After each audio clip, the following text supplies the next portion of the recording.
Naranasan mo na bang magising mula sa isang napakalinaw at napakagulong panaginip, tapos ang unang pumasok agad sa isip mo ay, saan galing yun? Oo, yung tipong mapapabangon ka na lang talaga. Tapos mapapaisip ka kung anong ibig sabihin nun. 'Di ba?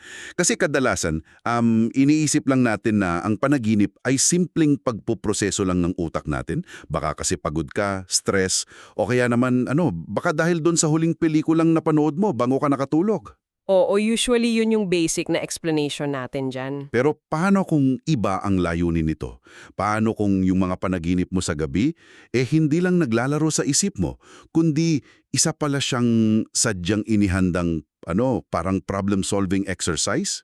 Grabe, parang exam. Oo, parang ganun. At paano kung ang nagbibigay sa iyo ng mga pagsasanay na ito para hasain ang iyong critical na pag-iisip ay walang iba kundi ang Diyos mismo? Kapag tinanggap mo yung ganyang pananaw, kumbaga, ganap nitong binabago yung pag-unawa mo sa sarili mong isipan eh. Oo, definitely. Mula sa pagiging pasibong tagapanood lang ng sarili nating panaginip, bigla tayong nagiging aktibong kalahok sa isang tuloy-tuloy na mental at espiritual na pagsusulit. At iyan mismo ang sentro ng malalimang talakayan natin ngayon. Kasi bubusiin natin ang isang napakakaiba at nakakaintrigahanteng set ng mga dokumento. Sobrang interesting nito. Para magkaroon kayo ng malinaw na larawan, ikaw na nakikinig sa atin ngayon, ang mga hawak natin ay binubuo ng mga nakasulat na Facebook posts na tahasang tinatawag na mensahe ng Diyos. Tapos, meron din tayong audio. Correct. Isang napakadetalyadong audio recording mula sa isang Zoom meeting kung saan ipinapaliwanag yung mga mensaheng ito sa mga tagasunod.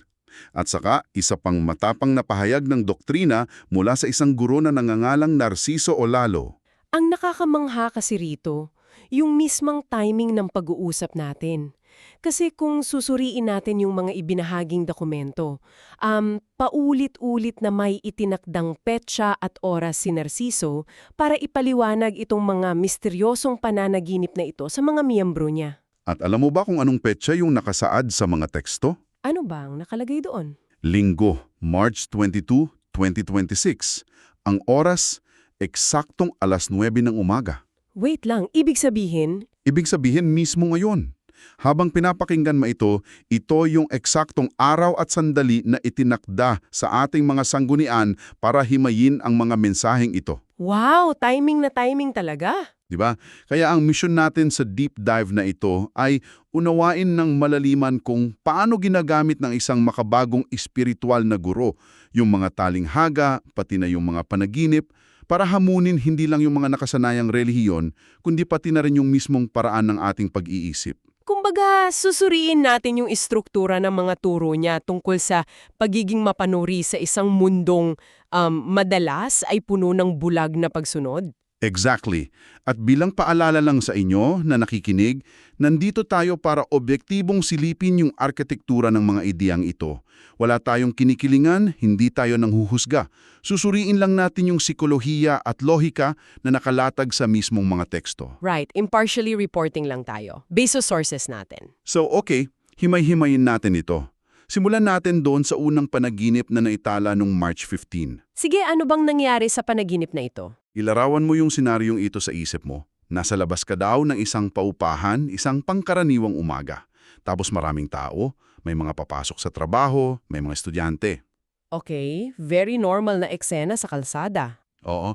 Tapos, nakita mo yung isang lalaki na kinuha yung bisikleta niya, paalis na sana siya papuntang trabaho, pero biglang hinarang siya ng isang batang babae, isang estudyante, na umiiyak, humahagulgol, tapos nagmamakaawa na pakasalan siya ng lalaki.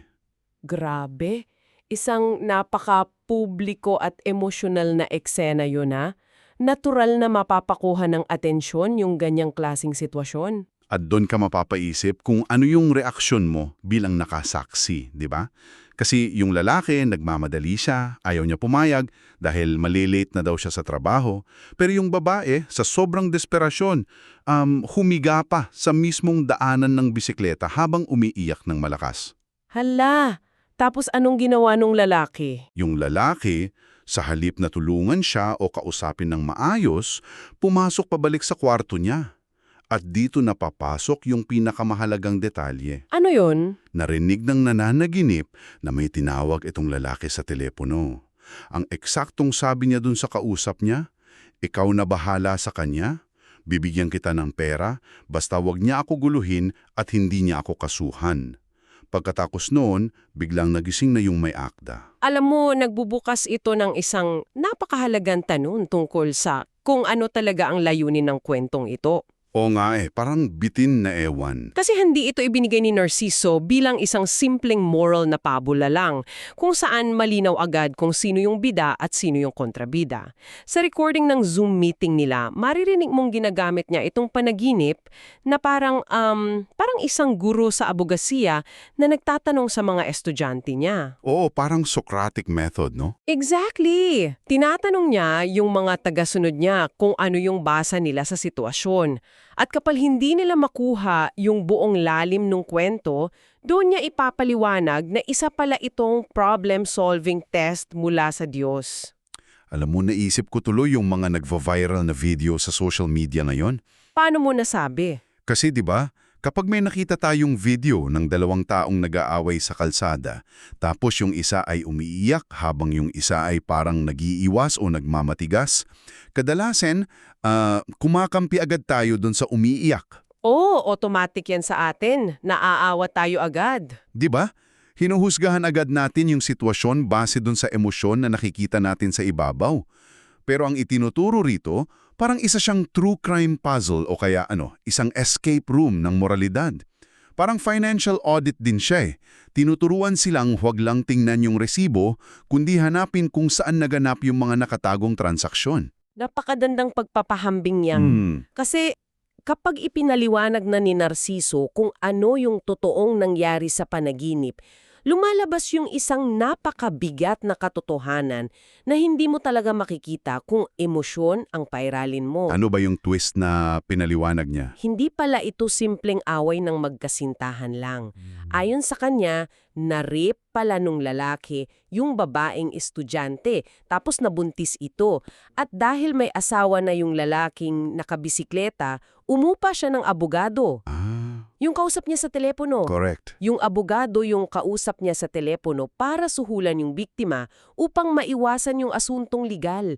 Kaya pala nagmamakaawa yung babae na magpakasal hindi dahil sa pag-ibig, kundi dahil sa matinding desperasyon sa sinapit niya. Grabe ang bigat nun.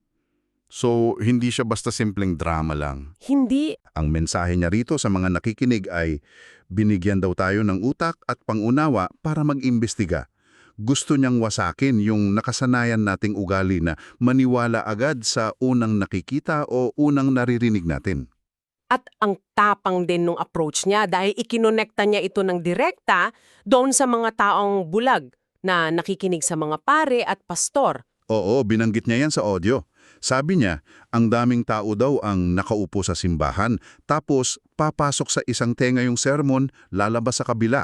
Pero wala daw sumusuri sa tunay na motibo sa likod ng mga itinuturo sa kanila.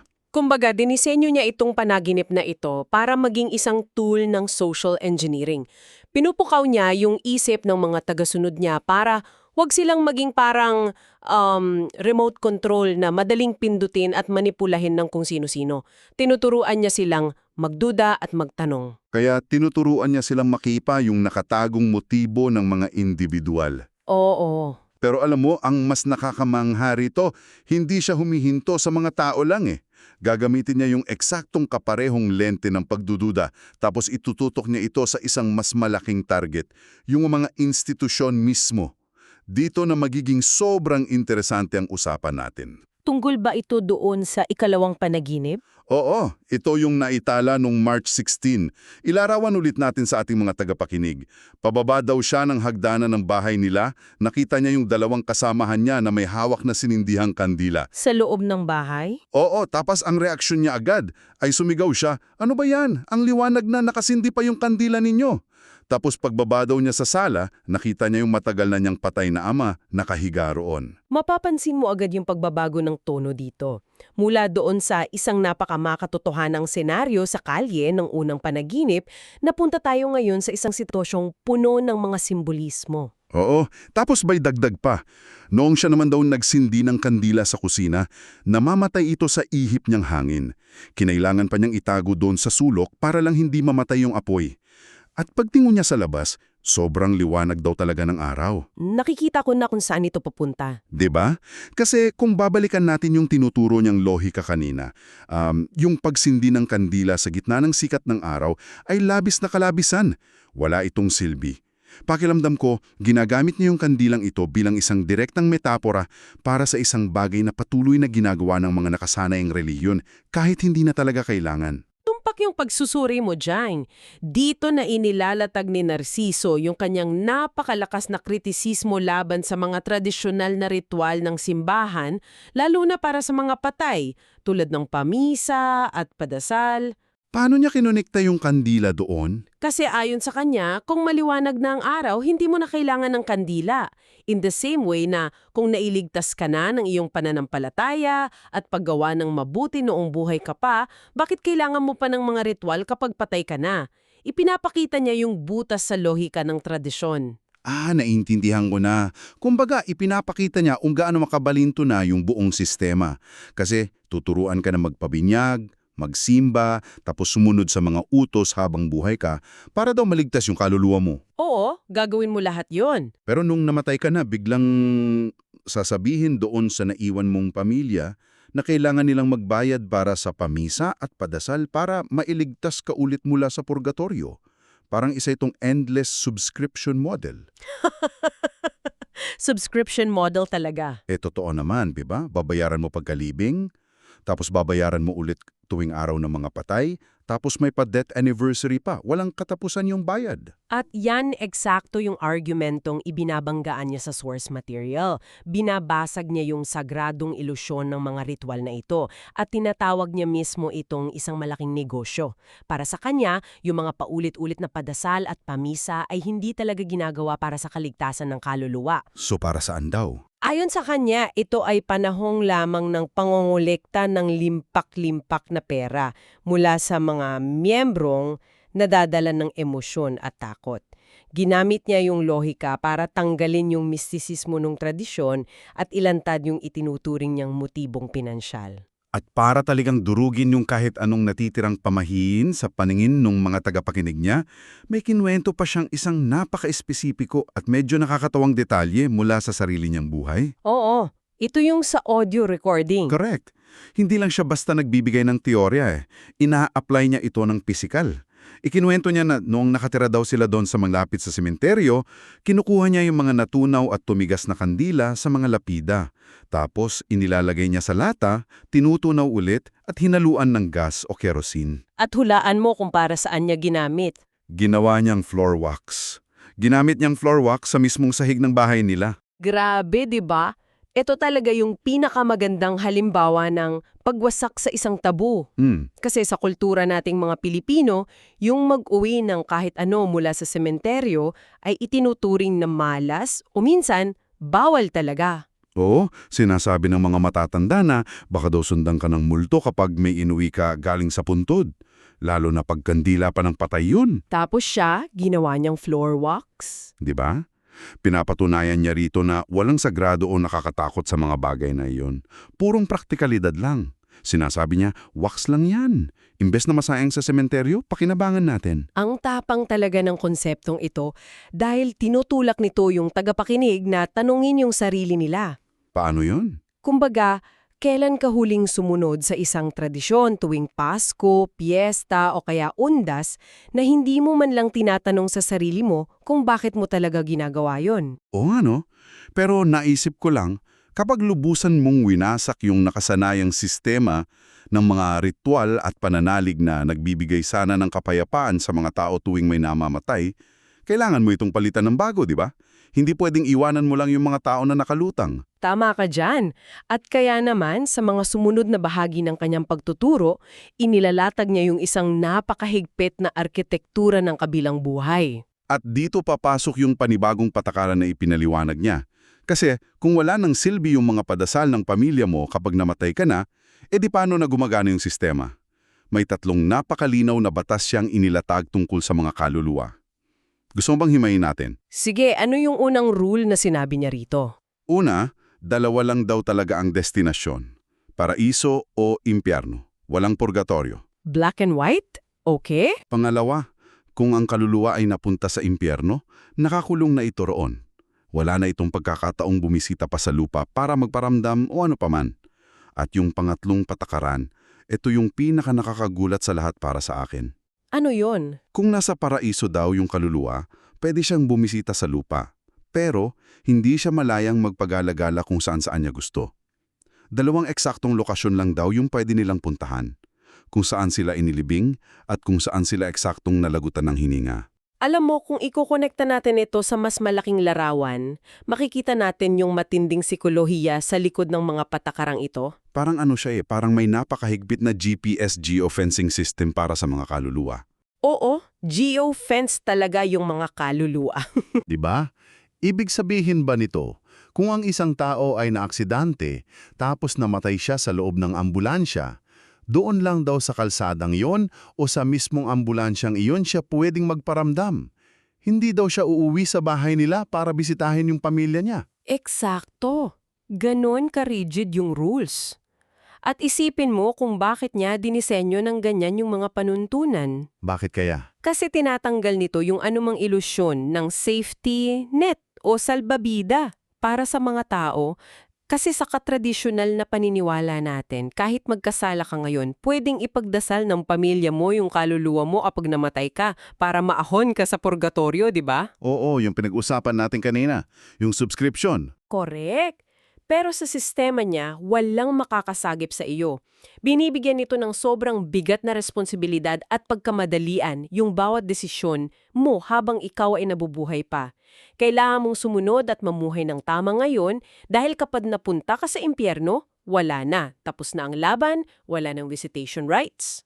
At ang bigat niyan para doon sa mga naiwan, isipin mo na lang yung ibig sabihin nito kapag dumadalo ka sa sementeryo tuwing undas. Paano? Kasi kapag pumunta ka sa lapid ng mga mahal mo sa buhay, di ba nag-aalay tayo ng bulaklak, minsan kinakausap natin yung puntod, umiiyak tayo.